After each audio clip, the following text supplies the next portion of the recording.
Instant match reaction to Crystal Palace 2, Liverpool 1. Now, I'll just start by saying that this is one of the worst games I've ever watched Liverpool play. And the surprising thing is that everybody knew what Crystal Palace were going to do in this game. But apparently, it is only the Liverpool players and the manager who didn't know what Crystal Palace were going to do. Because the way we started the game, it is almost as if we were taken aback by the way Crystal Palace were playing. But of course, this is something that we expected them to do. And I think that the application from the players, the energy that they displayed in that first half, were playing like a team that looked very, very tired, a team that looked very leggy. Our midfield was completely non-existent in that first half. They get the ball in the midfield and they are in acres of space to make any decision they want to make. They were under no pressure. They were under no hurry to force the play. They just made decisions with time. They had time. They could raise their heads. They could put the ball behind our defense. And it was such a struggle in that first half. So it is quite surprising, actually. And I think normally when games go like this, for me, the way I see things, I always think the preparation wasn't good. The preparation before this game, maybe there was something that went wrong, or people were a bit too relaxed in training, because the way you train within the week reflects how you play during the weekend. So maybe something wasn't right. The training wasn't right. The preparation, the way the coaches psych the players mentally, how did they come into the game? Because clearly we could see that Glasner had worked on his players. They knew exactly what they were going to do. They knew what to expect from Liverpool, and they just came in to execute. They weren't there to play or to see what will happen. They had rehearsed something in the training ground and they just executed it. And Liverpool failed to do that. And that is why I think we deserve to lose this game. It is a deserved loss. It would have been huge disservice to, or injustice, let me say, to Crystal Palace if they had lost or even drawn this game. They deserved more than a draw from this game. And I think sometimes it's good to have some of these moments in the season so that people, both players, coaches, fans, we realize that things has to get better. We need to work more. We need to work harder, because if we had gotten a draw from this game, I think we would have taken it for granted that it was just a bad day in the office. But this is more than a bad day in the office. I think we've seen signs during the season to know that this was always coming. And I'm glad it's here. Now we can move on and start doing things better. I'll start from the defense and walk through the team to assess or give my take on how I saw each player. I think Alisson was exceptional today. In fact, he was Liverpool's best player on the field. And apart from him, I think all the players that played in the outfield were below average. I wouldn't give anybody more than 5/10 going as the ratings for the game. Apart from Alisson, who would score maybe 9/10. But because he conceded 2 goals, that's why he has 9. Because he should be 10/10. The number of times he kept us in the game in that first half, it is actually unbelievable. I can't believe how we stayed in the game for that long. They should have put us away in the first 30 minutes of the first half. They should have put us away by 3 goals.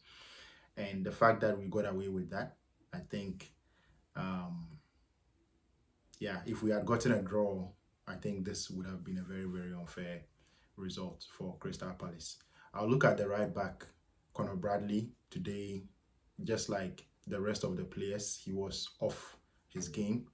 The sharpness was not there. He couldn't make the runs that he usually makes to drag people out of position in the opposition's defense. He couldn't overlap. He couldn't underlap. His passes were always delayed. They were ponderous. And we just couldn't, the whole team, not just Conor Bradley. Konate, Ibrahima Konate. I think Ibrahima Konate is the typical example of lack of preparation or lack of awareness and sharpness in the game. And I think it was all throughout the game. The players were they were too relaxed. They were too relaxed. I don't know what they were thinking. I think the fact that they've won 5 out of 5 games has gotten into their heads, both the manager and the players, and they went into the game thinking that we can still do it no matter how we play. We can still get it over the line. And it is good that today we got the lesson that we needed in this game. Konate delayed every pass that he had to play. He was so soft, expecting the referee to give him fouls that weren't fouls, getting too tight when he's supposed to stay back a bit and give Mateta some space so that he can defend if he allows the ball to run. And Mateta he just had him on toast. He was just roasting him in that first half. And that was awful to watch from Ibrahima Konate. And I think I don't want to extend this to other performances. I just want to stay in this game. So that was poor from Konate. He wouldn't even get 2 out of 10 for me if I'm giving my rating for him in this game. Virgil van Dijk, he was okay. I didn't see anything exceptional from him. The organization at the back wasn't the greatest. And he definitely could have done better as a captain. I mean, in that first half, the way we were playing, at that point in time, the coach had very little influence on the game. So as a captain on the field, that is where you need to show your leadership and make sure that you don't let the boys relax. You make sure that you stay on them and get them putting in the energy, because the energy was the most important thing that was lacking in that first half. The energy. It was completely missing. At left back, I think Milos Kerkez was okay. He wasn't exceptional. I didn't also see any glaring mistakes from him, so I'll take that from him. In the midfield, Alexis McAllister, clearly he's still showing signs of not being fully fit, not being fully sharp, and he wasn't really on his game today. In the midfield, we couldn't really find the spaces to progress the ball. When we had our midfielders receive the ball in that midfield, they just couldn't turn on the ball and make the right decision. All the decisions were sideways, backwards, and all the forward passes were faulty passes. They were passes that weren't the right choices, and McAllister was one of the culprits for that. Gravenberch, what can I say about Gravenberch? He was a victim of the system. The whole players weren't up for it, and he was also not really finding the right passes. He wasn't really finding the right spaces. He wasn't able to turn his marker, and it was just a difficult game for him. And the surprising thing for me is that on the counter, when they were countering on us, he just couldn't do anything to stop the counter attacks, and that was the bad thing about his performance today. Trying to play as the DM, he didn't really put any tackles in to try and stop the counter attacks, and that was poor. Szoboszlai.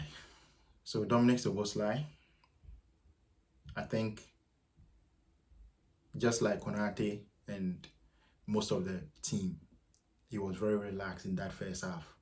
I think in the first half, he got a ball on the right-hand side where it was almost like a counter-attack that we could have taken advantage of. And he gave a very casual, short pass, and it ended up with a Crystal Palace player. And you couldn't just understand why he did that, what he was thinking, or exactly who he was passing the ball to. It was just absolutely unexplainable.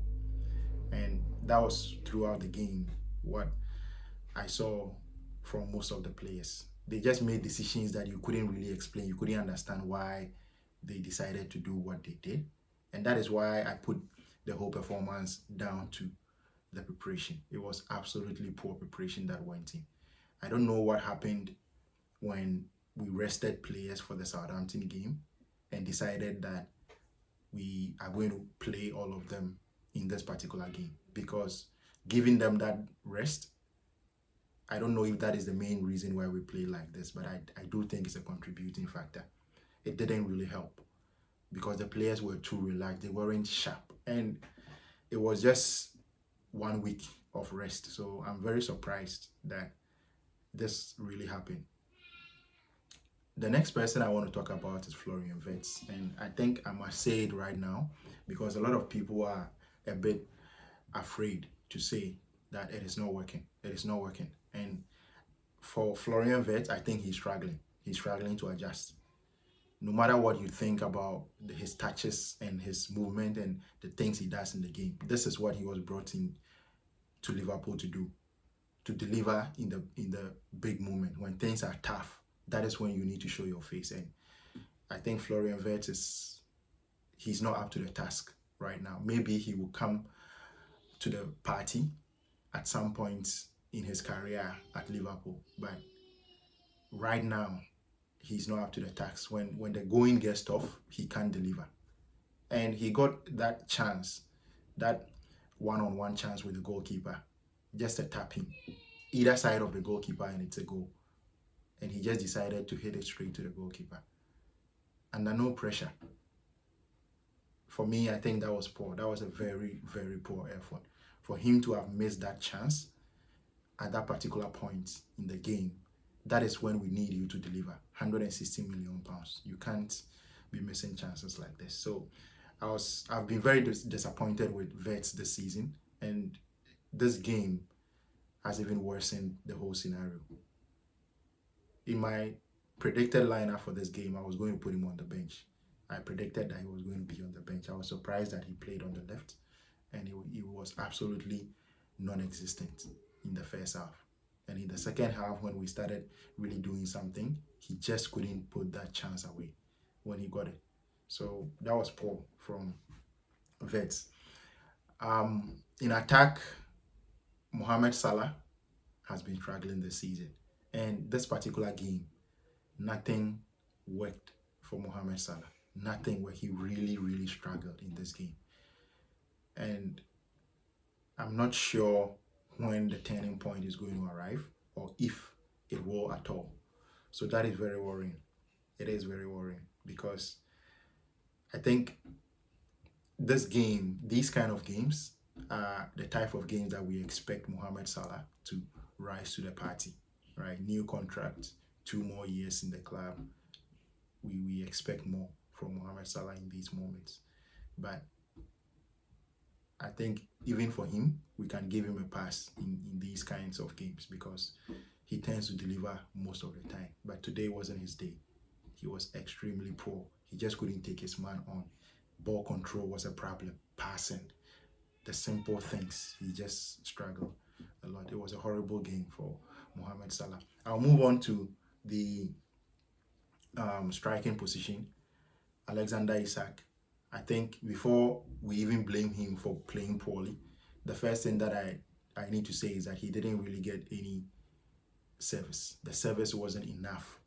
He had to drop deep to try and get his feet on the ball or drift wide to get on the ball. And that was something that really didn't help the team. He got into certain positions where I think he should have done better. That chance in the second half where it seemed like he was stripped before he hit the ball and it was way off target. It was way off target. And I think these are the type of games for which we brought in these players. Florian Wirtz, Alexander Isak, we brought them in to help us win some of these games because these are the type of games that we struggled in last season. And this season, it seems we haven't really improved on that in spite of bringing in these signings. And the fact that Hugo Ekitike was missing is also something that affected us in this game because in the second half, we didn't really have much options to bring on. And I think that is why Alexander Isak stayed on for that long because I think he should have been hooked by about 60 minutes because he wasn't really delivering the goods, right? We had some substitutions that came on. I think um, a lot of people are criticizing Curtis Jones, but I think he did well when he came on. He really steadied the ship when he came into that midfield. Um, Federico Chiesa, of course, he pulled one back for us. He got the equalizer, and he was okay. He was a bit too anxious, too overexcited at times, and I think that didn't really help momentum.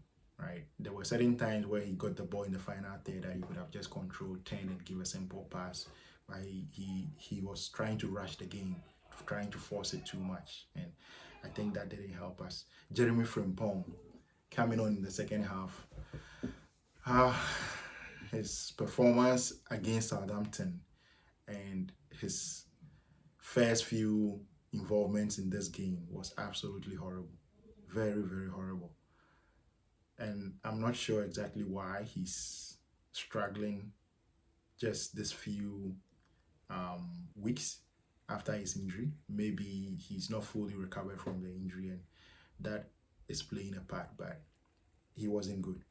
He was absolutely not good when he came on, with the exception of the cross he put in for the goal. So this is a learning for us as a team. Now that we've lost, hopefully we will come back to our senses and start playing some good football, start being serious, start taking team serious, because the most annoying thing about this defeat is not the scoreline, but it is about the fact that we acted a bit naive. We didn't seem like we knew what to expect from Crystal Palace, and that is absolutely not acceptable. The last thing that I'm going to talk about is the manager. I think Slot has to do better. He has to do better. This is not why we brought him in. You came in, you did well to win the league in your first season, but in the second season, we expect things to improve. Certain things that we weren't good at last season, he hasn't really improved anything. He hasn't. Things are actually going backwards, and he seems to be relying so much on the ingenuity of the players, the quality of the players. The tactics itself is not good enough. Today was a tactical ass whooping by Glasner of Arne Slot. He was tactically outplayed, totally. And that is why I think a draw in this game would have been a big injustice for Glasner and his boys, because they did really well to work us out. They worked us out completely, and that is why they won this game. Their preparation was on point. You could see it on the pitch. You could see it from the delivery and the execution on the pitch. And they had really prepared very well for this game, and we hadn't. We didn't have any idea how to break them down.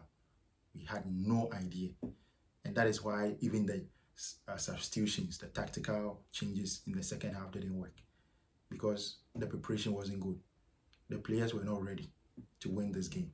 They just weren't ready to win this game. So that is my assessment of the game. Thank you for listening. Don't forget, if you like this content, don't forget to subscribe, click the like button.